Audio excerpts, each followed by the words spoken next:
अगर आप भी चाहते हैं नए वीडियो एवं नए ऑडियो देखने एवं सुनने के लिए तो हमारे गोल्ड स्टूडियो चैनल को सब्सक्राइब जरूर करें एवं बेल आइकन दबाना ना भूलें।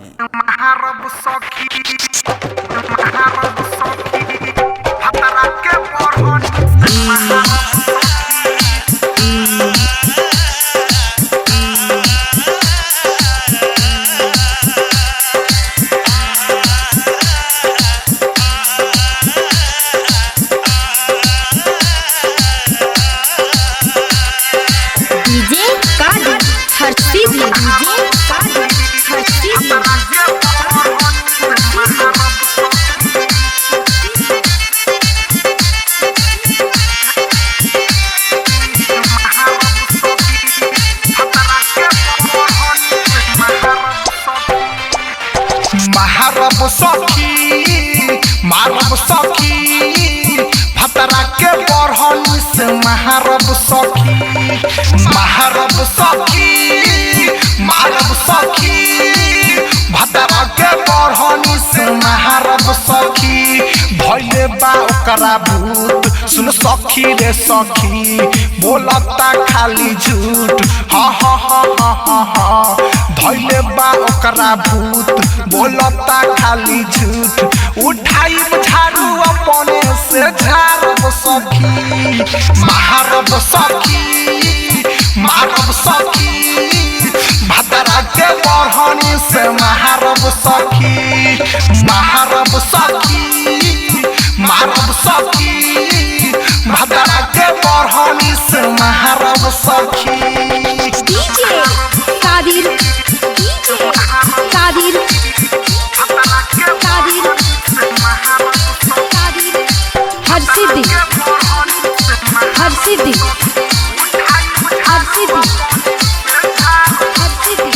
हाँ हाँ हाँ मांगेला रोज रोज दहाड़ू पची खाना ऊपर रहन हमरा लागेला ठीक ना मांगेला रोज रोज दहाड़ू पची खाना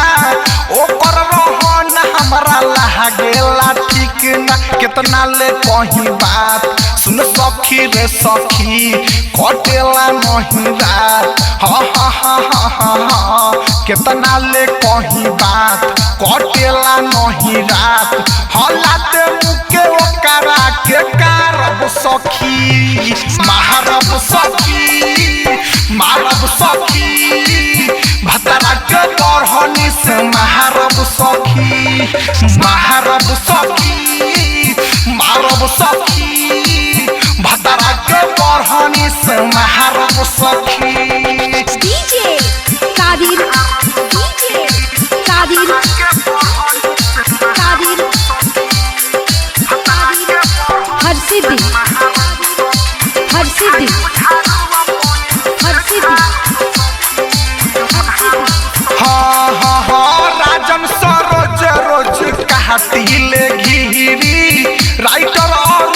नहीं सटेला भीरी राजन सरोज रोज कहतीले घिरी राइटर और नहीं सटेला भीरी जामुन जिगर रहे हा हा हा हा हा हा राकाश संदीप कहे सुन सखी रे सखी जामुन जिगर रहे आकाश संदीप कहे चाला के कुछ माथा हम फारब सखी मारब सखी मारब सखी भतरा के बढ़नी से मारब सखी मारब सखी मारब सखी